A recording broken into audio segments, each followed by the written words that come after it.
That Group A, Royal Ravens taking on the Florida Mutineers. But does this just mimic what you could expect all year with the level of competition? Anyone could beat anyone, expect upsets all year long. It's what we talked about yesterday, right? Just sort of the depth of the league here. Just so many solid teams, so many great players, and it just comes down to that day. I know we say it a lot, but it really does. Who's playing better that day? Who's on point? And well, we'll see who's on point next. Well, let's take a look at our next series, and we're going to hop right into your game fuel key to victory, and that's going to be with London. So we're going to talk about the London boys. Hot off the tournament. We were in London 2 weeks ago. You see the points there. Jerd, he's got to step it up. He had a .84 KD at London, and that won't cut it. Is Jerd the guy you have your eyes on coming into this weekend? Yeah, I think Jerd is one of them, but for me, besides Wuskin, who are your superstars on this London team? It's Scraps, it's Dylan. They need to improve.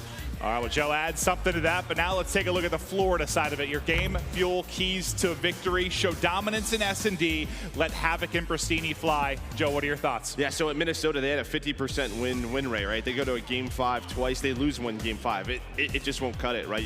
It has to be above that 50% for this team. Solid respawn team, but we really want to see their dominance in Search and Destroy. And yeah, let Pristini and Havoc do their thing, man. We know how quick that they can play, how fast they are on the map. Oh, and now it's time for your U.S. Air Force quick scope as we get closer to this second match starting here in Atlanta. You can see Ravens have the edge when you talk about the CDL points, but obviously they go deep into that London tournament. Similar in the respawn KD, with the big edge there. You see it in the Search and Destroy. That's where Florida's got to take over this series. Yeah, I mean, London very close to having 40 of those CDL points, maybe even more at London. You know, obviously they lose that game 5, they get reverse swept. It's a big tournament for them. Obviously, you don't have the home crowd on your side anymore. And then for Florida, you had a lot of chance to prep for this tournament. You had a lot of, VOD watching the go over. We'll see if they're ready for this match. Well, speaking of, kind of watching that VOD, that comes into your Vetos. That's going to take us right into your U.S. Air Force maps and modes.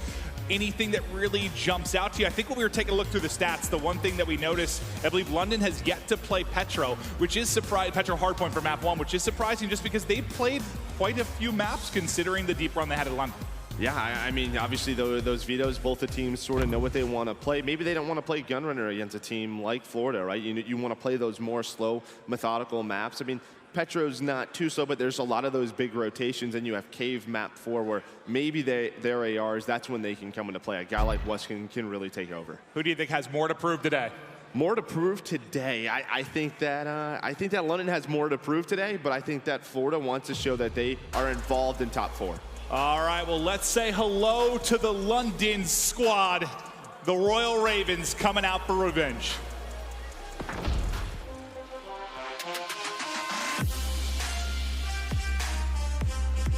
He's too bloody strong.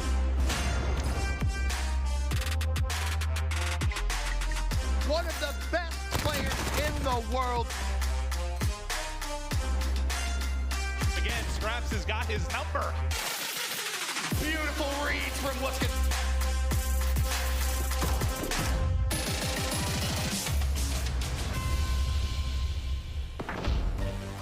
London showing they are one of the top squads in the game here to try and dominate this weekend. We'll see if Dylan and the boys can step it up. But on the other side of the stage, it is going to be the Florida Mutineers. I don't know that we've seen yet what this squad is capable of, filled with young talent. This is your Florida Mutineers.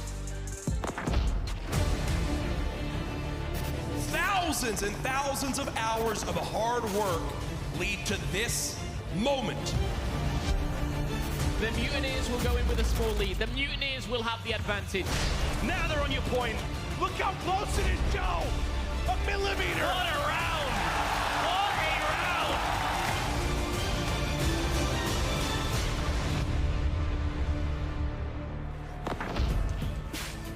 The Mutineers, I think one of the big question marks this weekend, like what kind of upsets can they bring in? We've already seen Røkkr do it.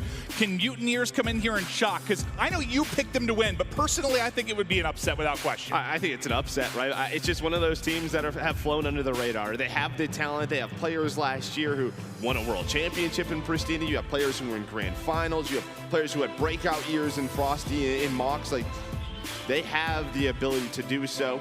We're just waiting to see if they can put it together. But London, yeah, they are battle tested. They've been in this tournament format before. They know what they need to do. They know what they need to improve on. we'll see if they've done that preparation as we get into this match. All right. Getting into our second match. We've got 8 best-of-5s today. Like, strap in. It is going to be an absurd day of Call of Duty esports action, but we're kicking it off on Petro. Mutineers, Ravens, battle it out in this best-of-5, and I like this. Let's start off with Dylan, because I think he is the one on the different podcasts, different shows we've talked about. If somebody needs to step it up, if somebody needs to take over and get to that conversation where he's one of the top players in the world, it is Dylan. But the guy that's been discussed a lot coming into this, I saw a post. I'm not sure if it was from COD Gamepedia, and guys, excuse just a second, there's a game pause. We'll get back in as quick as we can, but till we get there, the one thing, I think the question was, is Wuskin the best player in the game? And I saw that, and Wuskin quote tweets it and basically said, hey, it's an honor to be included in this conversation, but I still got to win, right? Like, you still have to get the win.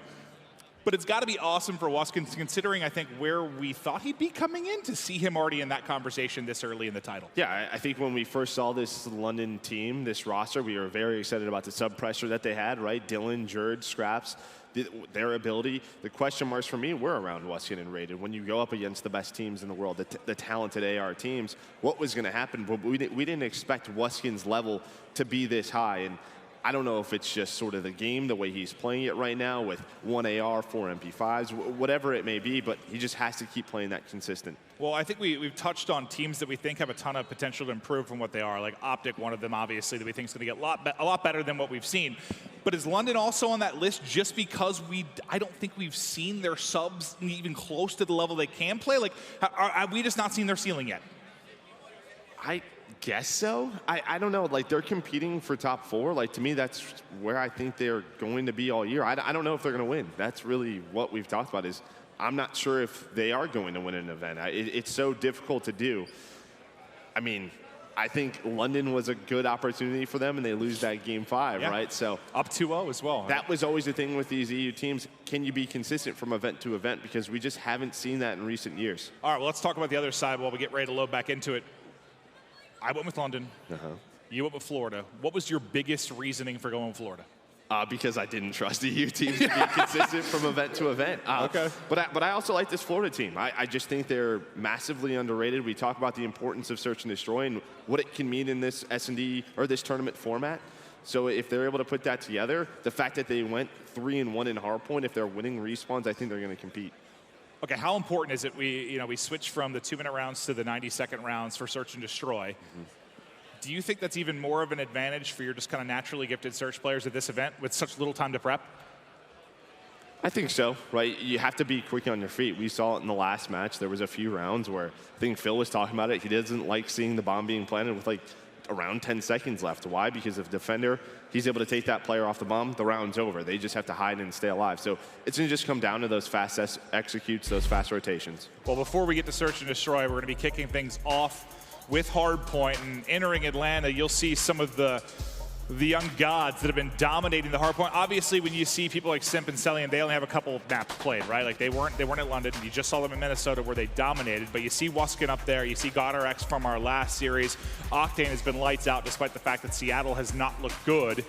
And Denz, I mean, he's right there with Wuskin for me for, I don't want to say surprises of the year, but like kind of like your pleasant surprises. Like, wow, these guys are playing at a higher level than I thought they would. Yeah, I think the notable is obviously Simp, right? He's doing this with a sub. Again, only 2 games. GodRx also with a sub. The rest of the players are AR players. It's sort of what we talked about with the maps where there's 1 AR, you're having 4 MP5s run at you, you're gonna get 1 or 2. It's just easy. There's so much pressure on you. You're in a good position. You're gonna find the easy kills. And it's been interesting too, because we talk year to year to year. Usually you start with a heavier AR presence on the map. You get to more SMGs, right? Like, you get to more SMGs, the game gets faster, but we already started with 4. So it's like, if anything, do we get to 5 at some point with how good the MP5 has been? But apologies for the delay, just a bit of a game issue. But before we hop into the game 1, we're headed to a quick break. Be right back.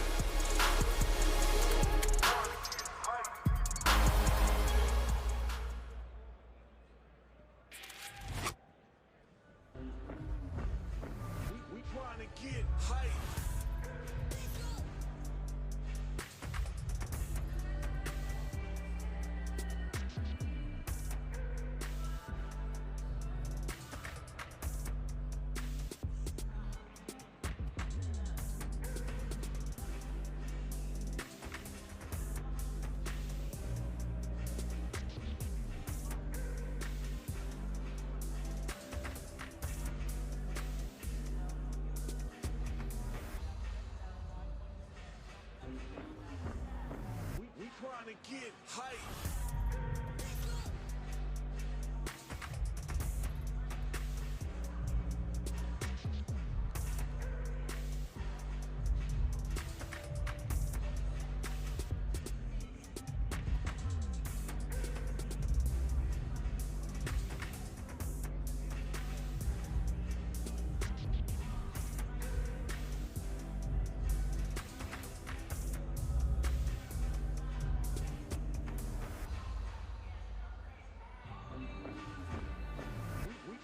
Get hype.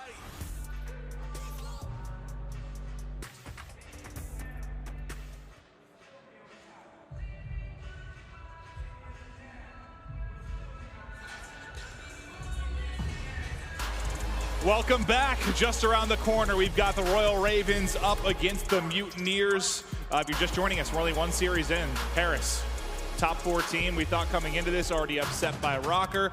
Now we'll see what will go down between these two squads. And Joe, we were looking through some of the stats and kind of talking about what London needs to do. And it was shocking for me to see, like, Dylan has a .93 in Hardpoint. Jerd has a .83. Those both ranking like your bottom 10 to 15 of all players in the CDL.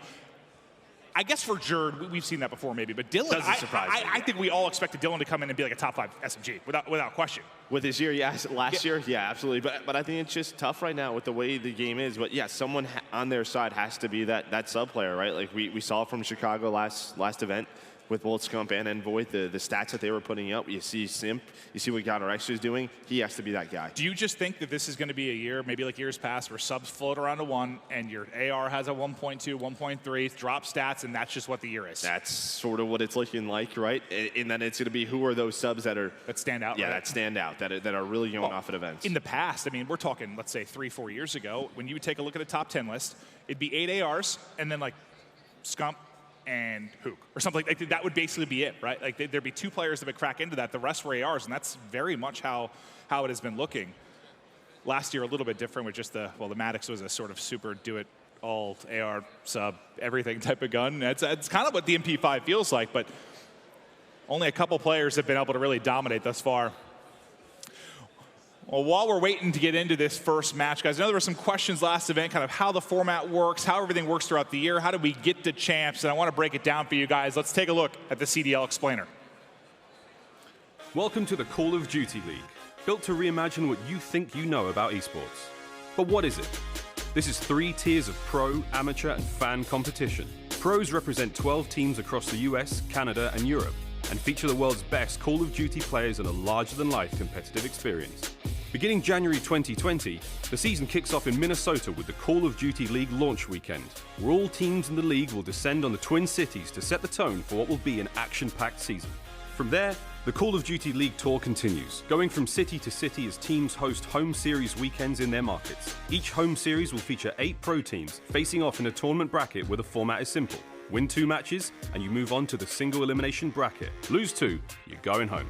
From there, the Call of Duty League tour continues. Teams will earn CDL points for every match they win in a weekend, as well as based on their overall placement in the tournament.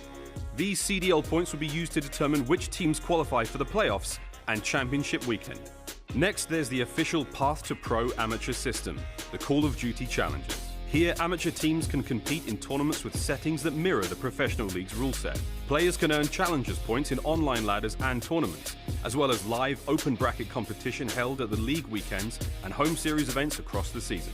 With Challengers, amateur teams will compete for dedicated prizing and jockey for position to compete at the Challengers finals during the Call of Duty League Championship weekend. And finally, the Call of Duty League City Circuit, designed to take the casual competitors to the next level. While only the most elite players will ever go pro, there are tons of Call of Duty fans looking for a chance to compete for local and global fame. Launching later this season, the City Circuit enables fans to rep their city in 2v2 competition, earn travel to the Call of Duty Championship weekend, compete for prize money, and achieve major hometown hero status. All 3 tiers of play will come to an epic conclusion at the Call of Duty League Championship weekend, where Challengers hopefuls will compete for the biggest prize pool of the year. City Circuit finalists will vie for their chance at history, and of course, the main event itself, one final tournament to crown the Call of Duty League 2020 World Champions. Welcome back, and I mean the big thing there, we're going to go from what, 8 teams here down to 4 in the single elimination bracket will determine a winner in all of these tournaments to get us to COD champs at the end of the year. But now we are ready to go. Thank you, fans, for your patience. Into Petro, map 1, Mutineers, Ravens. Well, you see right away the advantage you have when you spawn on the side that the Mutineers do. Those nades just coming over the top, and you do have one player right away. That's going to be Scraps. He's already thinking about hill number 2 for London, so he's going to try to flip those spawns. But Florida, they're going to take that early time. Jordan now starting to work his way down the stairs, but he's waiting for his teammates. He knows that they just got taken down. Well, now the pinch comes in. It'll be Dylan from the backside. There's the opening. That should be the floodgates. Should be the flip as well. It's a big flip for London. There's the flip. Fantastic job. And yes, you get 21 points if you're Mutineers, but this could lead to a massive rally for the Ravens. But they got the flip. They need to make sure they now don't get flipped. And that number 0 will be trying to watch mid-map. Actually, he ends up dropping. So rallying across will be raided to try and deal with the pressure. You see that back spawn now coming in for Mutineers. Maybe blessed a bit, but they did have one push top street. Yeah, but here's the thing, right? I mean, Florida's already committed to this. You're going to earn 30 seconds for free. So for London, just spawning on that opposite side, you're going to get that early time, and then raided. He's staying alive towards back cafe. He's able to find 2 kills. Can he find a third? No, Frosty wins that one. But everybody just trying to stay alive, and on the hill it was Skies who wins the gunfight for Florida. Yeah, I think he just tucked away in a pocket. Just waiting to pop out as soon as the hardpoint pops, but now to Dylan's POV as he is snapping, flying. Dylan, look at the kill feed, all red. Waskin with 2, Dylan with 2, and raided with the 5th as everyone falls, and that'll be early pressure and early time into the hardpoint. Is already a 20-point edge for Ravens.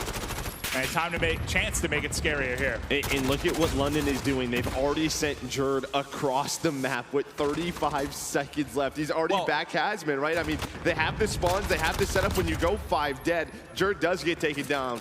A nice find by Box, but he's already one step ahead. What do you think teams watch with how much we gassed it on broadcasted hardpoints? If you watched anything, it might have been Envoy's rotations or Huntsman on this particular map. What do you have, 3 minutes in the hardpoint? He was rotating 20 to 30 seconds early, always making the play.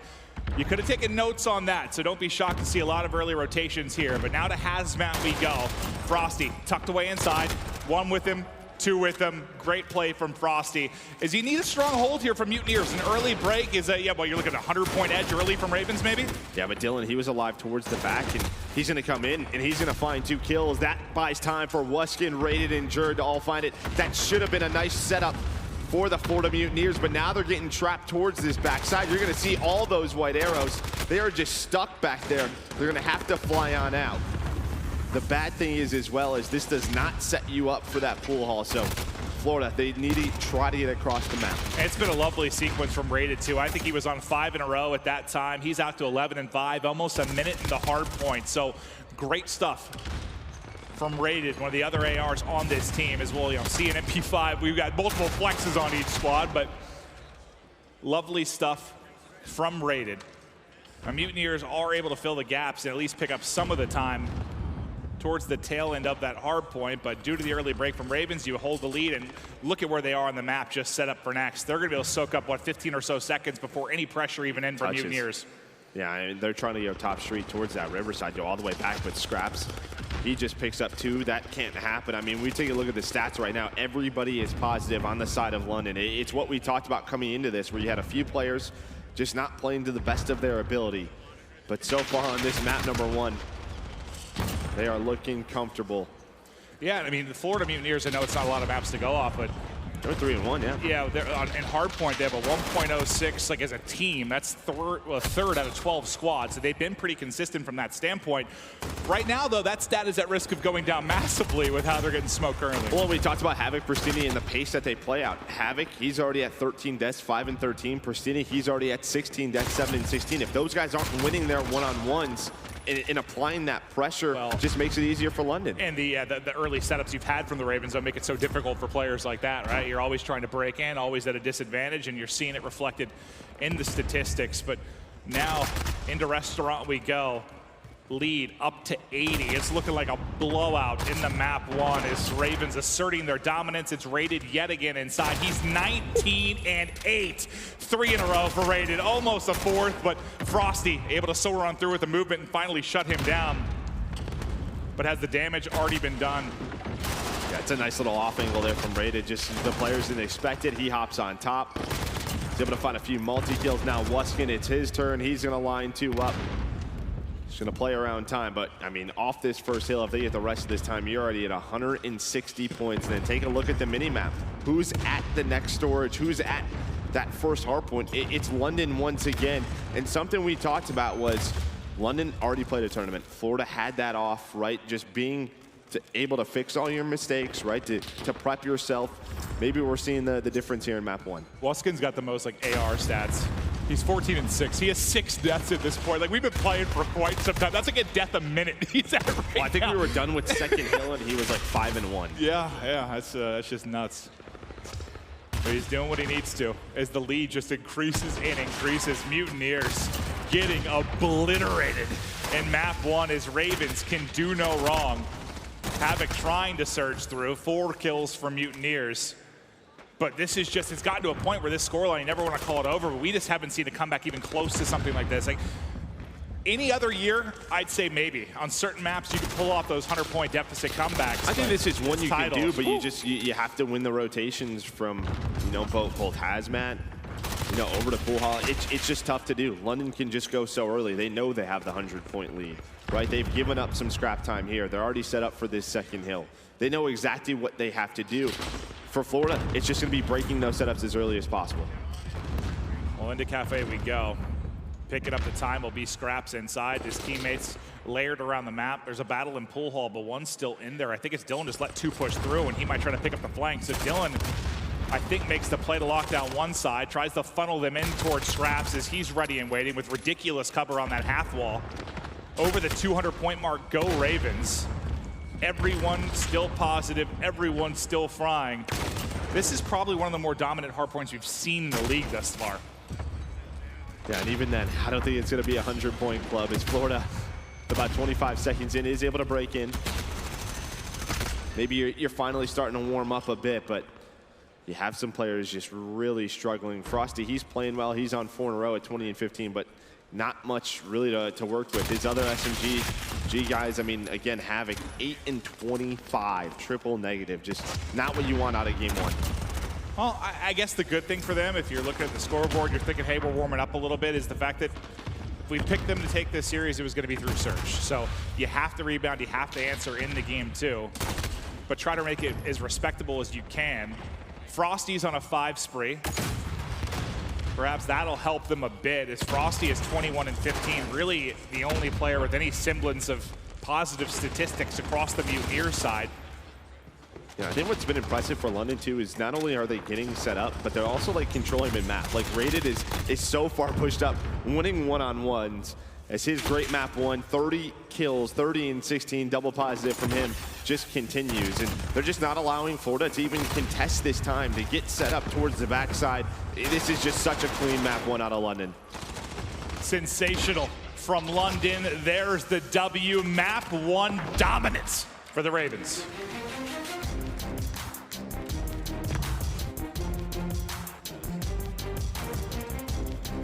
How many times, Joe, did it feel like when we were hopping to Ravens players that they were just L-triggered, waiting for Mutineers players to sprint into them? Like, I think that's why you see the Havoc stats the way they were, and why you saw Pristini struggle. It's just they were sprinting into spots of cover with ADS players that just dominated. I mean, it looks so clean from London. Is that exactly what you needed to see from them to rebound from maybe a disappointing loss in London? I mean, there's a lot more they have to do, right? It's a good first map, though. I mean, it's a great first map, right? They're really making a statement, but it's one map, right? Like, it is one map. So, yeah, they're just trying to take care of business. They're in a tough pool. I picked London, you picked Florida. I'm feeling damn good right now. Yeah, I'm not feeling too good. But, I mean, I had to be a little bit different, right? Someone's got to be different. That's true. I'm trying to earn some points here. I didn't know we were taking standings for that, but yeah. Well, let's take a look at the scuff play of the game. It's going to be Rated, who dominated throughout the course of that map 1, play after play. He's 15 and 8 at this point, as he was just patrolling mid-map, helping on rotations, winning his one-on-ones. This was the lovely triple he was able to get before Frosty shut him down, but we'll take a look at the overall scoreboard, doubling up their opponents, more so doubling up their opponents. Ravens, I mean, everybody's positive, right? I mean, you just had complete control for London. We don't see that. We haven't seen that very often at all throughout this year. I mean, 250 to 112.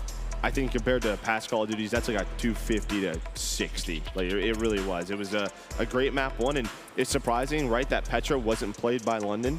Well, because what I think when we took a look at the bans, the first ban was London. They banned Gunrunner, so this was a pick from London then, right? So that's, at least I believe so. I'm trying to look through it now, just back in our stats, if that was a pick from them. But still, I mean, it's just, that wasn't close. That was not close.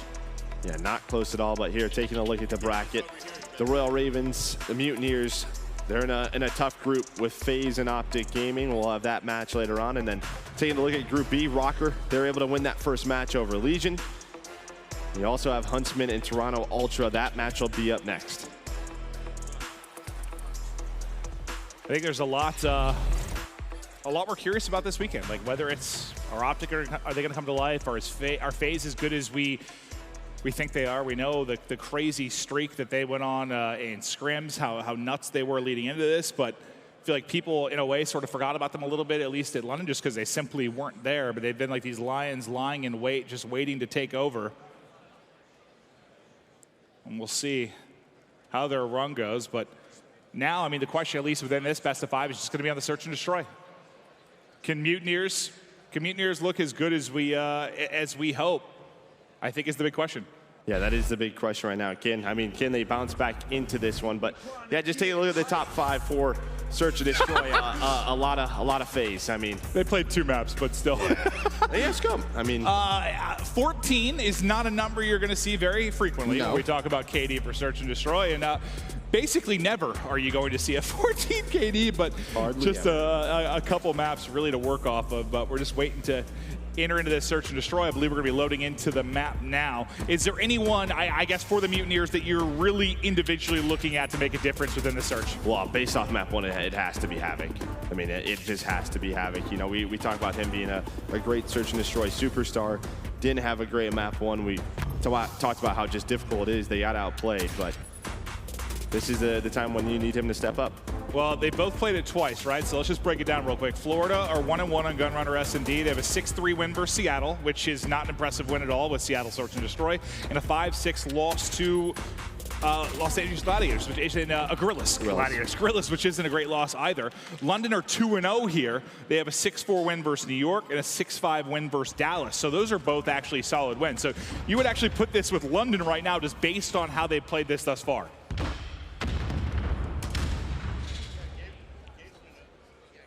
Waskin has been a prolific sniper thus far this year, but it scraps to get the opening pick. The insta trade in from Skies at top train as Jurge is lying in wait inside events.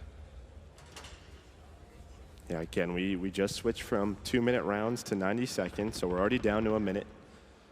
As London looks like they're trying to go to the off-site, right? We usually don't see a lot of pressure here towards A, but after Rady gets this kill, you're immediately going to see the rotation. You have Scraps, who's already worked his way front bathroom.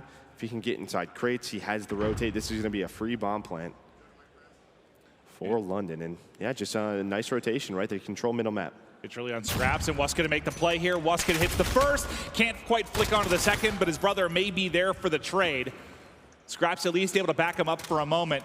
As Mutineers look to flood, the crossfire is there from London, and that is a fantastic first round from the Ravens.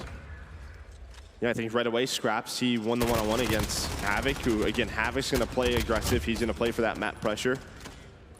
And as soon as that happens, where Scraps controlling middle of the map, rated pump, you know, he's able to win one. That forces the rotation out of Florida, and in London can really just do whatever they want. Yeah, I think that was a little bit different based on the timer, because I think if you had the extra 30 seconds, maybe Rady gets that kill and you play for the rotation a little bit longer, but you saw instant rotation from London. You just got to go, just because there's 45 seconds off the clock at that point. Well, this is one of the everything has maps, to be snappy. Right? Like they know what Florida's going to do. As soon as the kill goes down at A, they have to rotate. Another first blood comes in for London. Nice job by Dylan. So 4 versus 5 for Florida as they start to work towards this B side.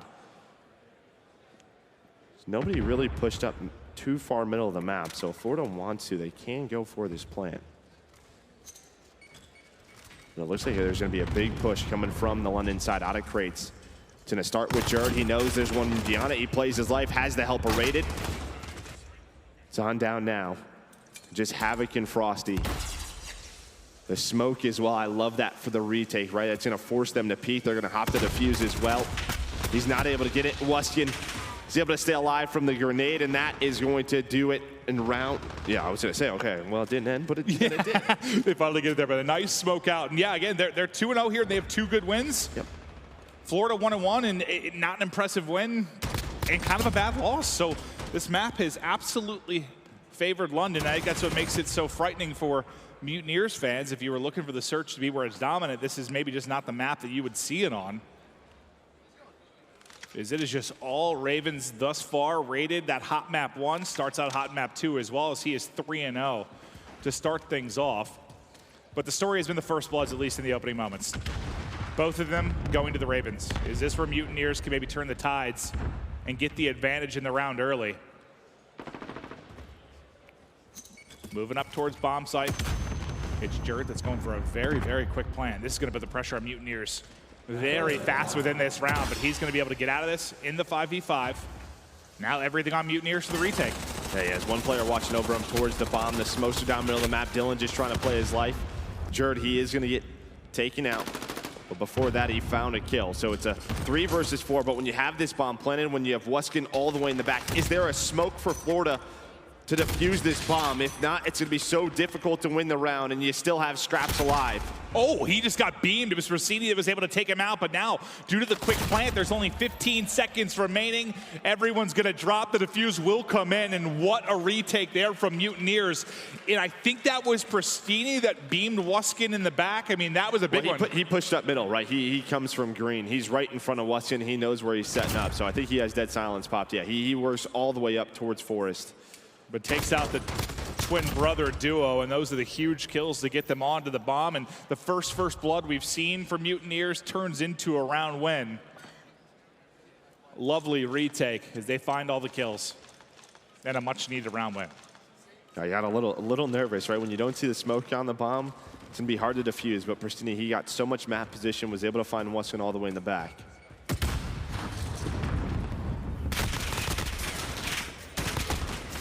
The re-challenge from Pristini, maybe a little bit over-eager as Rated takes him down. 3 first bloods for Ravens. You have one player inside vent room as well. That's going to be Dylan.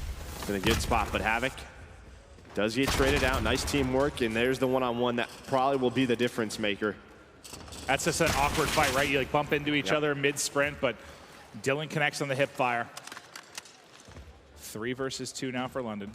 Looks like Mutineers considering a wrap back towards A, but look where Bomb is. He's all the way back in. This Bomb just chilling, basically.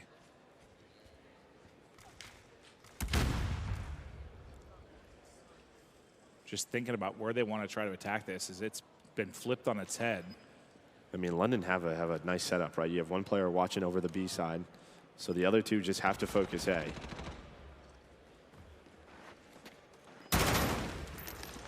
Guy's just trying to watch over his teammate. Hasn't started the plan yet. Now it's going to go down. This is winnable. Oh, well. Now it's not. Now it's not. If Scraps hits the edge, picks him off a bomb, no plant in for Mutineers, and a 3rd round now for Ravens. If he gets it planted and gets away with his life, maybe a chance, but you mentioned right before that you like the setup from Ravens. Well, and it's just you wait that long to plant the bomb. They're going to push you sooner or later, and they're able to find the timing. That's really the change in what we talked about, right? If he has 30 more seconds, they can sort of do what they want. Maybe they don't catch that bomb timing as well. Yeah, it makes those clutch scenarios down to man even more difficult, right?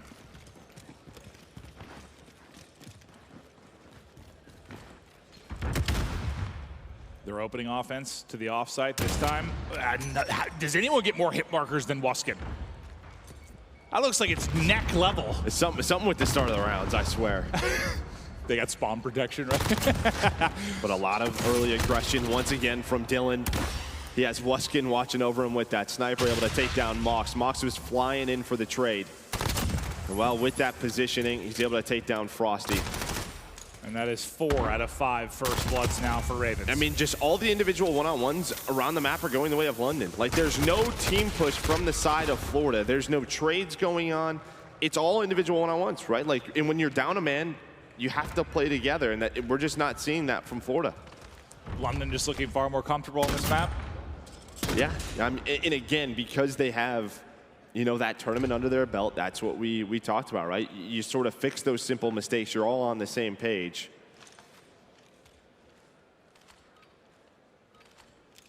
And that'll be the big question for, I think, for FaZe. The guys hosting this event is just they weren't at London. I think we're all hyping them up. We all know how good they are, but they don't have that weekend under their belt, right? Will there be some mistakes that maybe you don't see from potentially more refined teams? It smokes out. Dylan a chance to get that first pick. Flies on through. It ends up being 2 and just narrowly gets away with his life. 5 first bloods as Ravens enjoy the edge in basically every single round. 3 versus 2 now for them, but Mox trying to bring it back. Mox is able to get 3. He gets away with his life as well, but it's all going to fall to Mox now in a 1 versus 2. Scraps injured up from the Ravens. And Mox makes this round doable. Oh, what a momentum swing this could be if he gets an ace clutch. Scraps holds it. Scraps wins it. Ravens, they need 1 more round. Gets a little bit scary there, but it all starts with Dylan controlling that vent room. He flies on through. Probably just gets the call-outs from his teammates. There's a lot of smokes down middle of the map around that water side. He just pokes out through the door. And while the timing goes his way.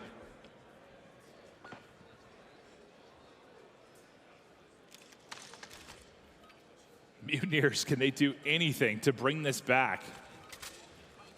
Everybody negative, not shocking with the scorelines 5-1, but pretty reminiscent of what we saw on the first map as well. London just dominating in the respawn and in the surge.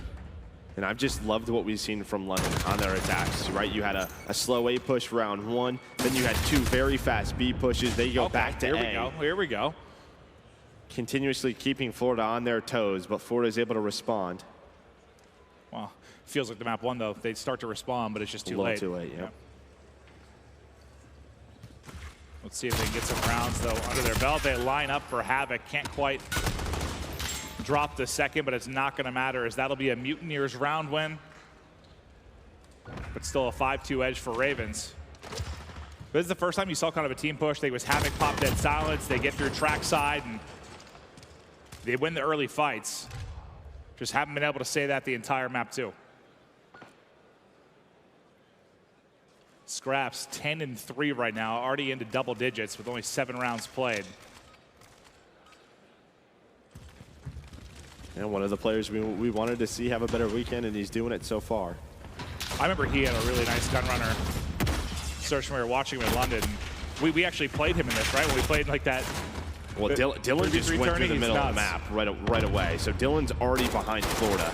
Plus with Scraps getting 2 more kills, this should just be done, just due to the positioning that Dylan was able to find. He does get taken down, but he has so much information. His teams only have to worry about one side of the map, and it's all down to Skies to keep the hopes of Florida alive in map 2. I'm telling you, I don't know what it is about Scraps on this map, but he is very, very comfortable here. As he has dominant effort as Skies just getting toyed with right now. Gotta watch out for those canisters. They off the wrap back. Scraps ready and waiting, and Scrap tacks on another kill. It's a 6-2 victory. London dominate yet again. They just look comfortable. They're just confident right now. They're taking the map away from Florida. The guys on Florida that we thought would, you know, do this sort of counter them, guys like Havoc, guys like Pristini, just not there. We saw 1 round from Pristini where, you know, he was able to help them on that retake. But the aggression from guys like Dylan, from guys like Scraps really took over. 13-3 out of Scraps. It's domination coming up next. And the question, will Mutineers have some life? Are they dead? They've got to show something within this series. We'll find out after this quick break.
Call of Duty League is brought to you by Metro by T-Mobile. Rule your day with the #1 brand in prepaid.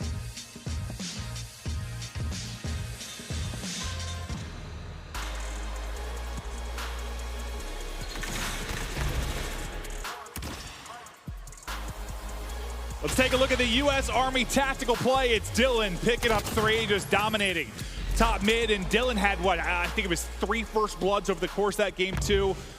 I know a lot of the talk was just scraps. He has 13 and 3. Yep. That's an absolute bomb, but in the early going, the early engagements where I think Dylan needs to be strong in every mode, he did it there. Yeah, I mean, just talking about that map control, controlling water, controlling that vent room, it was all Dylan. And when you have that piece of information, when you have that control, there's just so much you can do. That allows those early rotates, that allows you to retake B, and that round, a great one from Dylan. Now we go to Dom. And Florida zone too, so. Well, neither team has played. We're going to Petrograd. Neither team has played this yet so far. So that's what's interesting. But what did I say before the map won? That London hadn't played Petro Hardpoint either, and they looked like a well-oiled machine. So I feel like this is a 3-0. Like if London hasn't played this yet, Mutineers haven't played this yet, and the way London's looking so far in this series, like I don't know how it doesn't end here. And we've talked about Petro sort of being one of those maps as Veto's evolve, right? It was Cave at Minnesota that everybody was playing. You realize people are better than that. Gunrunner is always going to be a favorite, but people are going to start to try to get those other maps in, maps like Petro, and that's why you're starting to see more of it. Well, before we get into it, I do want to take a look at a funny tweet from Pristini coming into the event. I believe this is going to be about his brother, Arcides. All right, so my mom's already worried about Alec and I playing each other, LMFAO. Too early in the morning for all that. So, yeah, I think we're all kind of looking forward to that, right? Like, they teamed together for so long. The question even last year was, are they ever going to split up? It finally happens. If you're Pristini, it's got to be a mix of, I don't know if jealousy is the right word, but like he's probably proud of his brother for winning the last tournament, but also a little bit jealous that he's not getting that W. It's going to be funny to kind of watch their 2 careers throughout the course of this. Unfortunately for Pristini, not looking good in this series, but is he the guy with a young team and not a lot of leadership? Like, is he the guy that has to bring them back when they're in this spot in an 0-2 hole? I think so, right? He really has to set the example, and I don't know if it's sort of like a jealousy thing. Everybody's always talked about like RC's being as talented as he could be, and Pristini's just sort of flown under the radar, been on those great teams. He's a world champion, so for him, it's just sort of to prove himself as one of the best Call of Duty players in the world. The game getting started now. We're going back to Petro for map 3. If Mutineers are going to show signs of life, it has to happen now as they try to rally back in this series. We had a couple of reverse sweeps in London, but the fear is just how dominant it's been. London haven't just won the first 2 maps. They've slapped them. They've dominated them. It has been all London so far. Does it end here, Joe? I think it might. Again, Florida was 0-2 in Dom in Minnesota. Obviously, they had a lot of time to improve, but you just need the guns to warm up. You need them to start to win more of their gunfights. At the end of the day, we're playing Call of Duty, right? That's step 1, to win those gunfights, to make it easy on yourself, then make those right decisions, those right plays.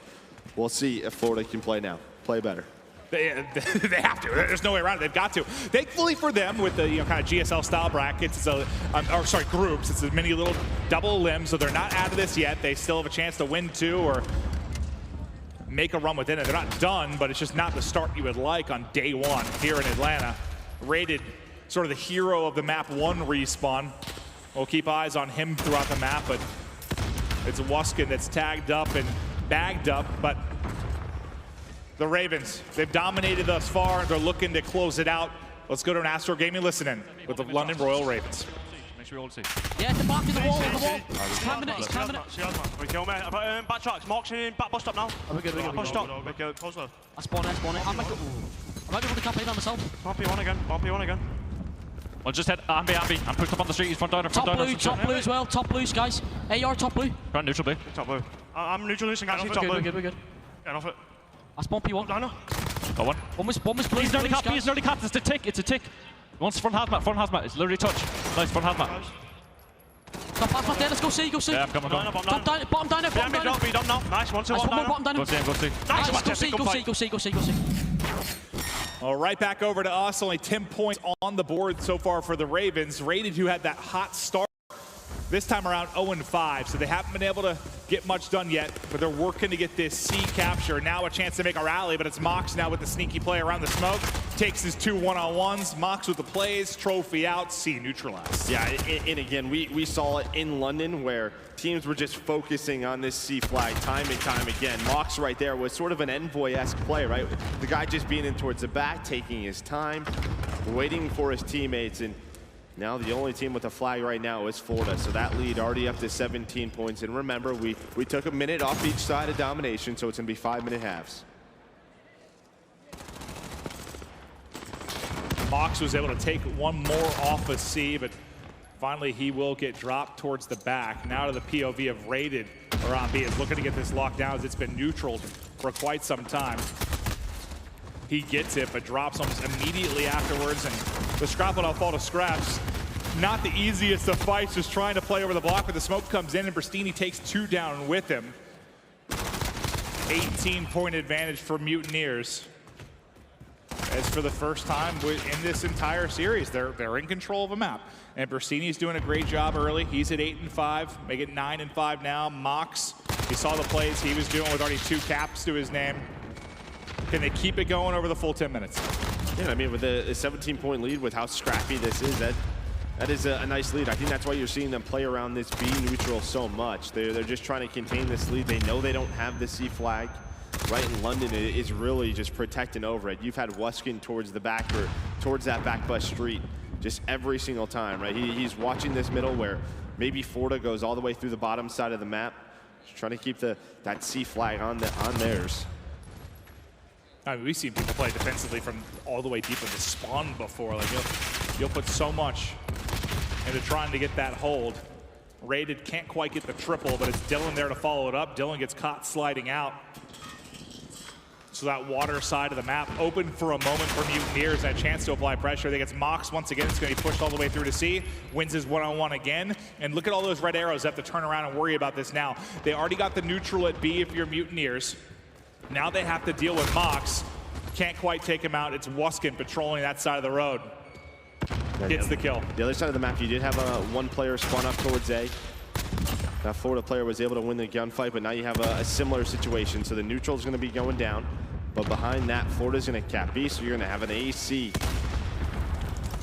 hold right now. But Bristini, he's still alive. He's got Frosty with him towards the backside. Frosty, he's going to get taken down. Can Bristini win this? That's a tough gunfight to win. You're not winning that. No. That's got to be one of the harder gunfights in the game. You can see the tip of his skull, basically. But Ravens have done a good job of chipping away at the lead in the final, well, the last minute or so. They went down as much as 18. They got it down to 7 or 8, I feel. Mutineers 2 cap for a moment to push it out again, and now for the final 20 seconds. Ravens might be able to keep it close or maybe lower this lead again, but it doesn't look to be the case, as Dylan was the only guy that could make a play on that central B site and couldn't quite get it done. But good stuff for Mutineers, right? Finally some life, finally something positive to talk about within this series. They control the first half. They ended, what, up 13. It's not much of a lead, but it's something. Yeah, I mean, you would have to hold a 2 cap for a minute so far, so just considering that time change, that's where it'll come in. And I think you saw what London was trying to do, trying to control C as much as possible. But now it'll be Florida's turn. They spawn up on that C side. We'll see what they can do with it, because obviously there's going to be continuous pressure towards C time and time again, but when you finally get CB, that's when you can really push towards A, right? That's when we saw Chicago go on those crazy runs in London. These opening moments could be massive for the Mutineers to push out this lead. Havoc with his dead silence popped, I believe, at the opening. No, sorry, I thought he had a pop for a second for a push at the opening of the half, but he's just going to get all the way up water side. And right to the neutral on A he goes. Wrapping back to deal with it will be Jerd. I think he's got a bit of help, but he'll get the neutral in. On the other side, Ravens were able to push through to C. They've already got Dylan onto it.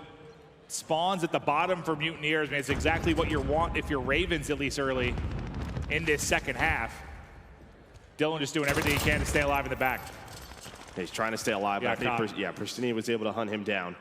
But just getting that neutral, that'll allow London to push up the mat. Now it's Raided's turn. What can he do? C Secure does come down, but this will allow him to push up towards B. So you have a few London players starting to push towards B. See if they can get that 2 flag set up as that capture starts to come in. Frosty really the last man there inside of Hazmat. He's going to wrap all the way back to B as that's where the pressure is. He goes back. Raided just still holding back there. Raiders have got to get a 2-cap at least for a minute. Nice shots by Frosty as he has just been going back and forth mid to C. Through Hazmat, continues to find picks. Nice plays from Frosty. And it's around that time now where you have about a 16-point lead, and with only 3 minutes to go, you can start to play around neutrals if you're Florida, right? Just start to be as annoying as you can. Neutral as many flags as possible. Really waste time and see with the stacks how fast that flag finally comes that looked through. a little bit different. All right, so now you get the 2-cap if you're London. You've got to hold this for, what, about 90 seconds for a lead change. 3 minutes left to go. This is probably the biggest spot of the second half, just how long can London hold on to this? As Dylan gets picked inside a restaurant, that's going to alleviate some of the pressure towards the point. It's an opening now for Mutineers to work in towards B. Nice shots from Pristini. He's going to drop 2. They haven't been able to hop on the neutral quite yet as the flank is coming in from the Ravens. It's a big kill by Dylan. I mean, that neutral was almost there. You still have Havoc trying to cause mayhem, but point by point, they're chipping away at this. Yeah, I mean, you finally have a BC set up, and you have mid-map control as well. That's what they were struggling on that first half. They didn't really have cafe control, restaurant control, where they are at right now. So Florida, they were continuously neutraling B. That's why the lead was going Florida's way. But it's finally, as soon as they can get pushed up, you're seeing the change here. Pristini with some nice shots inside a restaurant. They'll get 2, so it's going to allow Florida really, you'll see 2 players start to push towards C. And just some of the London stats you like for this, if they're going to bring it back, as they're now only down 4. Waskin has the number 2 overall KD, and Dom with a 1.42. And Dylan, 7.2 cap average, ranks number 4 out of all players. So he's playing fast, he's neutralizing points, just being a nuisance all around the map as Mox is hitting shots at range. So close to the lead change, they get it within 1. But now you have this awkward AC setup from Mutineers. You've done enough with Ravens to get over the hump and bring it back within striking distance, but now with just over 60 seconds to go, these final moments are going to be insane, and you're spawning bottom if you're Ravens at Cargo. You just have to make a choice. But now it gets interesting. One's going to go towards A for the neutral. One pops up at C as well. There's Havoc inside of Hazmat that can maybe make the play.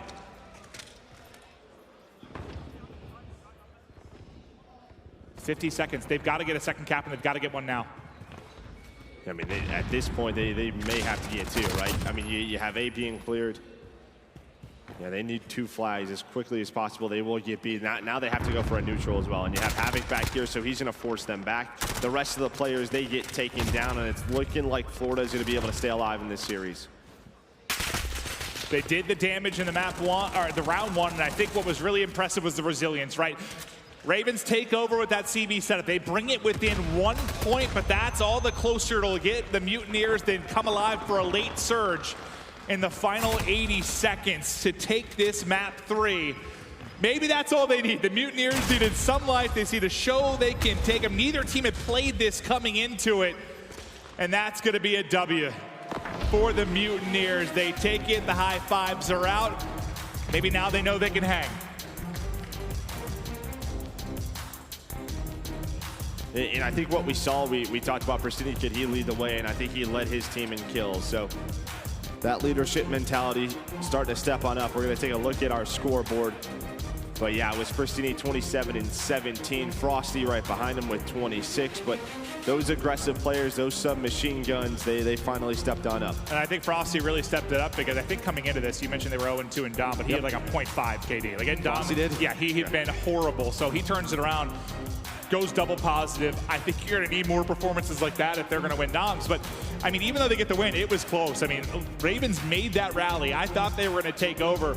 what really stood out maybe late in that second half where Mutineers were able to put it away? I mean, you just keep that lead, right? It's just so difficult to keep that domination clean, and as soon as they're able to re-control or take control of that restaurant, that's when they can go towards B and they push up towards that C flag. Well, this is the Atlanta FaZe home series, and if any of you joined a little bit late, we've only got one match that happened before this. It was Paris, who many considered a top 4 team coming into this, up against the Røkkr, who we haven't seen since they opened things up in Minnesota.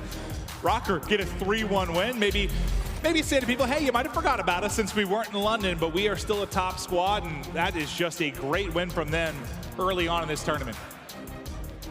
Yeah, it is, but I mean, you look at this one, and Florida able to stay alive. We talked about how good they were at Hardpoint that first weekend.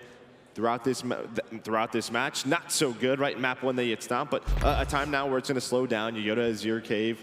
Now you look at guys like Skies and Mox to step up. I think it's interesting, though, early in the year with regards to map pools. Like, I think it's a little bit tighter for teams early because you just haven't been scrimming that long. You don't have a lot of LAN matches under your belt. It's like seeing them get smoked map 1 doesn't scare me as much for map 4, maybe if it was 6 months from now, just because some teams they're weak at certain maps, they're strong at other maps. So hopefully with the map 4, this is going to be a much better one for Mutineers because, yeah, I mean, you nailed it. It was a bloodbath in map 1. They got smoked. It wasn't close. It might as well have been a 100-point club as they just got throttled, demolished.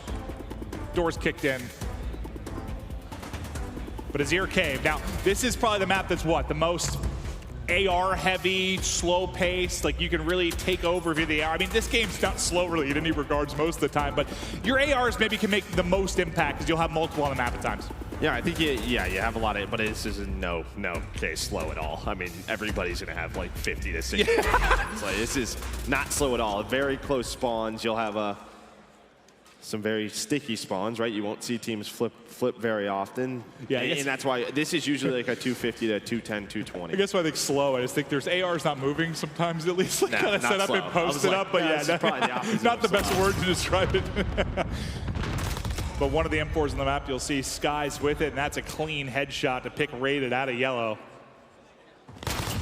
Usually where the map is decided, and a lot of the ones we've cast has been the east or west side of the cave. Like, that is where you can really dominate and rack up some time, but what a wondrous job from Florida in the opening moments.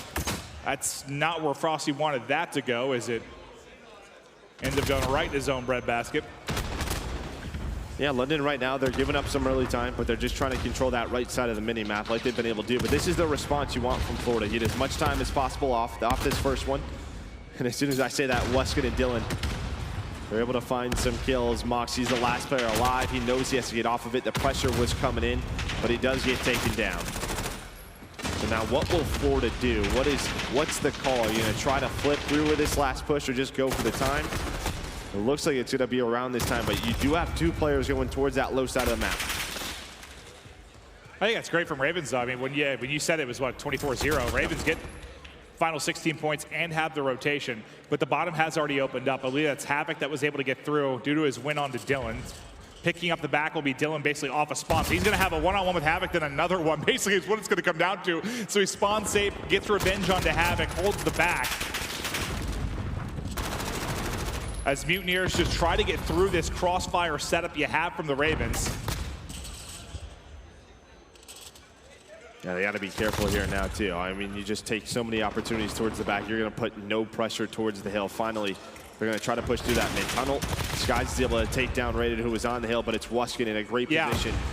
Even though we were watching Dylan in the back, I mean, Weskin got a triple during that. He got 1 with an 8 and 2 with the M4. Like, we saw Dylan try to hold it back, but inside it was Weskin really making the plays around the point. He's, 9 and 3, 5 spree to go. He's been a special player, Joe. Yeah, again, when they have those early setups, he's just going to go to those power positions, and he's going to find the easy kills. And it's a lot easier to play this game when you have Dylan and Jerd and Scraps running ahead of you.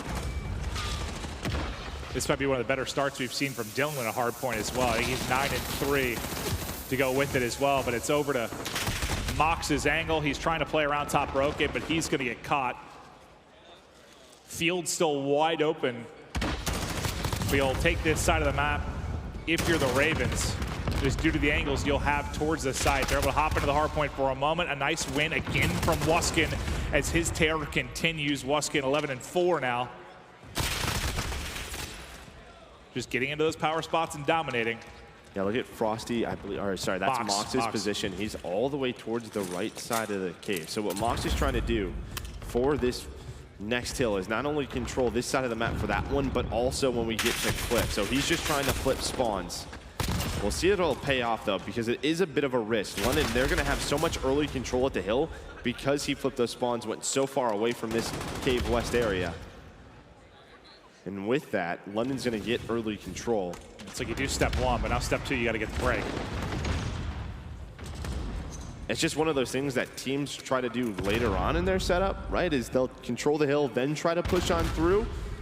It's almost like he just wanted to flip those spawns right away, and I don't know if it was worth it at this point. Scraps. His great match continues. He's able to find 3 more. Now it's on to Rated. He gets pushed on up, and then you take a look at the mini-map. You have Dylan all the way across the map. We'll see what sort of plays he can make. Does get taken down. But I think because of Mox's play, like, you lose a lot of time here at Cave West. We know what he's trying to do. Well, if I was correct in saying this is going to come down to the cave fight, I mean, Ravens just dominated it. You had what? You had 25 points off the opening of Hardpoint from Florida. After that, you've got 18 total points over the next 3 Hardpoints. That's averaging 6 points a Hardpoint. Like, they just got smoked over the next 3. Jordan's at 5 and 10. Like, keep it up, boys. Like, everybody's frying right now for the Ravens. Rated really standing out again, just not only due to the stats like he had in map 1, but the hill pressure as well. Minute 20 in the hard point for him. Dylan with another multi-kill, 4 in a row, 17 and 8. And with what we've seen on this map, right, you just have to be able to trade hills, right? You have to keep that score close. So this is a big one for Florida. Can they find these final 30 seconds and make it a 30-point game? But with London with those close spawns, they're going to get those nades over. Dylan, he's going to get in the hill. He's able to finesse and stay alive. I don't know how in the world he's up, but he's still up. I was saying, please reload that gun. It's 0 in the clip for a bit. Well, now let's get into the second set. So I think the biggest thing for me, can Mutineers clean up Cave? Can they do a better job at East and West? I'm not sure if we're going to get to West if the right side of the map and Cave goes the same way it did the first time through.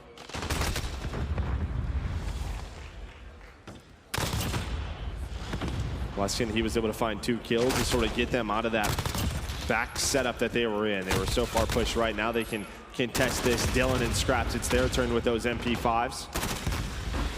Right, this just has to be time that Florida has to earn. If you're not going to get the right side, right? Yep. This might be even better from Ravens this time around, to be honest. It just feels like from what we watched in map 1 and this map, London knows exactly what they want to do, and it just feels like on Hardpoint, especially around the rotations, Florida just seems a step off. They have the right idea, they're just not executing it. What does that fall to? Leadership, coaching, scrims? I mean, everybody getting on the same page, but again, if you look at the scoreboard, like, you can't have players -10, right? Like, you have 2 players at -20 across the board, and that's just due to losing those rotations, setting yourself up, all just being on the same page. And, well, we're going to rotate, and it's going to be London who has KV's control one again. They were both 2-0 on this map and mode coming into it, so London at least Florida's looks solid here, but it's wins over Seattle, which is pretty impressive in a hard point, a win over Gorillas, which isn't a huge win, but they were both 2-0, so the reps are there. But this isn't close. Nope, Skies and Mox, they're going to find 3 to finally get those players off the hill. But London's okay with it. They're not too worried about this scrap time. You already have a couple of fights over by field.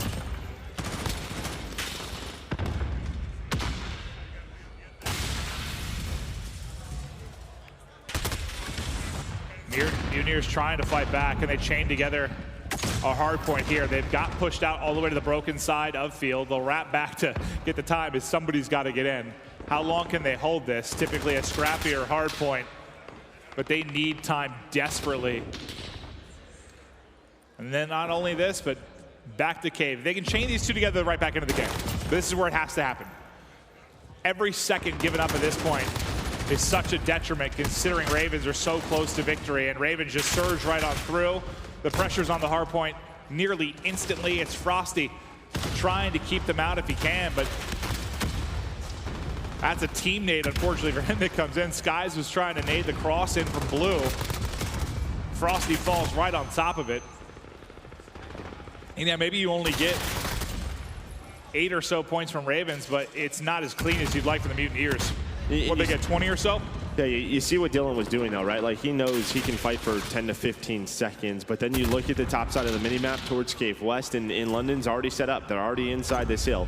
So Florida, they're gonna have to break once again. The match could be over here. London could win it 3-1. Jared, he gets some information, just plays his life, has Rated watching over him. It's exactly what he has to do. It's just, when you're this early set up in these cave hills, you're seeing that kill feed. It's just all red. It's just so easy. The lines of sight, the angles you can hold, the smokes can make it messy, but they've got it on lockdown. Nice nades through, shots through from Scraps. 10 more points needed. Ravens have dominated the hard points. Waskin is 29-13. Dylan 34, and ends, I think, on 7 in a row. What a match from Ravens. They take it 3-1 in a dominant effort. Yeah, they dominated both of those hard points. Search and destroy, they look good. For London, this is what we wanted to see them, right out of the gates. A tough round 1 matchup against Florida, and they were able to respond. And honestly, they look, this was some of the better performances we've seen from them. I mean, obviously they had a lot of tough matchups in London, but they looked a whole lot more comfortable. Well, yeah, I just think this is more lopsided than we expected it to be. I mean, yes, it goes 4 games. Just purely at the 3-1 number, you'd think it's a competitive series, but 3 of those maps just weren't close. I mean, props to Mutineers for being able to take the dom, but you just got obliterated in the hard points in the search. Like, it just wasn't close. And the hard points, maybe you could have seen that happening, but the search, you expected better, I think, from Mutineers, and you just didn't get that. I mean, what? It goes 8 rounds, 6 of the first bloods, I think, go the way of London. Dylan dominated in the early going. Like, it just... Scraps 13-3, like it was insane. But Waskin, I mean, he's been discussed as being maybe one of the top players in the game. I think he showed us exactly that within that best of 5. We've got him on stage with Rich. Clint, for one time, I will agree with you. This man has been absolutely discussing it in his time for your instant reaction, sponsored by PlayStation. I actually want to start with that because whether it's Maven, any of the casters, I feel like we hear a different thing from all of them as to who the player that needs to go off on your squad is. And almost every game, we see it be someone else. What is it about your squad that always causes somebody to go off? Well, if one of us slow down, all 5 of us are capable to pick somebody else's slack up. You know, we're all good enough. You've seen Dylan play. You've seen my brother play. You've seen Jared, Reese. Like, we can all keep up with everyone. So if I have a bad map, I can rely on them easier. It sounds like the recipe for success, definitely. And I know to bring this up, last week definitely was one of the weeks that you wanted to try to find that success. You wanted to be able to do it at home. I know a lot of people on your lineup definitely very hungry for a win. Coming off of not pulling off the win in London, how do you guys feel here? Honestly, again, like when that happens, like it's better than coming into an event without like so much pressure. Like we come here and we know, like, because we've lost, people don't see us as at like a certain level yet. So we just say, let's come in, let's show people what we've got, and we keep improving. So that's all that matters. Now, coming into this event, obviously it's a little bit of a different dynamic because you can't prepare for this squad as much because they didn't play in London when you guys did. Do you think that that's proving to be an advantage or a disadvantage for these teams that just came off a break? Our team personally, we thrive off that. You know, like sometimes watching like so much back on like another team, it can mess with you, and you can start trying to counter things, and things go wrong. So we go into a series like this and just say, let's play our game and let's show up, and we just proved it. Well, we're showing it there. So yeah. Yeah, it definitely showed up. It looked like from the very beginning that you guys were firing on all cylinders, excited to see what you're going to be able to do the rest of this tournament. We're going to be jumping to a quick break, guys. We already do have 2 series in the rearview mirror, but when we return, it's going to be Chicago up against Toronto. This one promises to be good. We'll see you very shortly.